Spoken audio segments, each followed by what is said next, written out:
पश्चिम बंगाल में विधानसभा चुनाव की आहट के साथ ही सियासी तापमान तेजी से बढ़ता नजर आ रहा है। इसी माहौल के बीच कोलकाता के ऐतिहासिक ब्रिगेड परेड ग्राउंड में भारतीय जनता पार्टी की विशाल जनसभा आयोजित होने जा रही है। इस रैली का सबसे बड़ा आकर्षण पीएम मोदी का संबोधन है।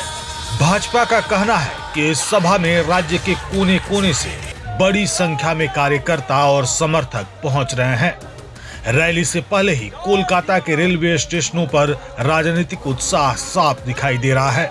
शनिवार सुबह से ही हावड़ा और सियालदा जैसे स्टेशनों पर भाजपा कार्यकर्ताओं की भारी भीड़ देखने को मिली। ट्रेन से उतरने के बाद कार्यकर्ता हाथों में पार्टी के झंडे और प्रधानमंत्री मोदी की तस्वीरें लेकर नारे लगाते हुए ब्रिगेड मैदान की ओर पैदल ही बढ़ते दिखाई दिए। सबसे खास बात यह रही कि रैली को लेकर कार्यकर्ताओं में जबरदस्त जोश और जुनून देखने को मिल रहा है। कई जगहों पर कार्यकर्ता ढोल नगाड़ों के साथ नाचते गाते और मोदी मोदी के नारे लगाते हुए ब्रिगेड की ओर बढ़ते नजर आए। समर्थकों का कहना है कि वे दूर दराज जिलों से सिर्फ प्रधानमंत्री का संबोधन सुनने और चुनाव से पहले मिलने वाले राजनीतिक संदेश को जानने के लिए कोलकाता पहुंचे हैं।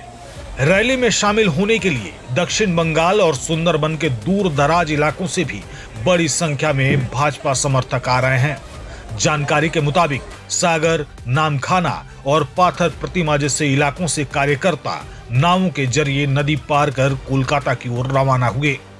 कई समर्थक सुबह सुबह ही सुंदरबन के नदी मार्गों से सफर करके ब्रिगेड मैदान की ओर निकल पड़े। रैली को सफल बनाने के लिए भाजपा की ओर से बड़े पैमाने पर व्यवस्थाएं की गई हैं। ब्रिगेड मैदान में करीब 64,000 कुर्सियां लगाई गई हैं ताकि समर्थकों को बैठने में कोई परेशानी न हो। इसके साथ ही पूरे मैदान में 35 बड़े एलईडी स्क्रीन लगाए गए हैं ताकि दूर बैठे लोग भी प्रधानमंत्री के भाषण को आसानी से देख और सुन सकें। राजनीतिक विश्लेषकों का मानना है कि चुनाव की तारीखों की घोषणा से पहले यह भाजपा की सबसे महत्वपूर्ण रैलियों में से एक हो सकती है। ऐसे में पार्टी नेतृत्व इस कार्यक्रम को पूरी ताकत के साथ सफल बनाने की कोशिश में जुटा है। अब सबकी नजर इस बात पर टिकी है कि ब्रिगेड मैदान से पीएम मोदी बंगाल की जनता को क्या राजनीतिक संदेश देते हैं और इसका आने वाले विधानसभा चुनाव पर कितना असर पड़ता है।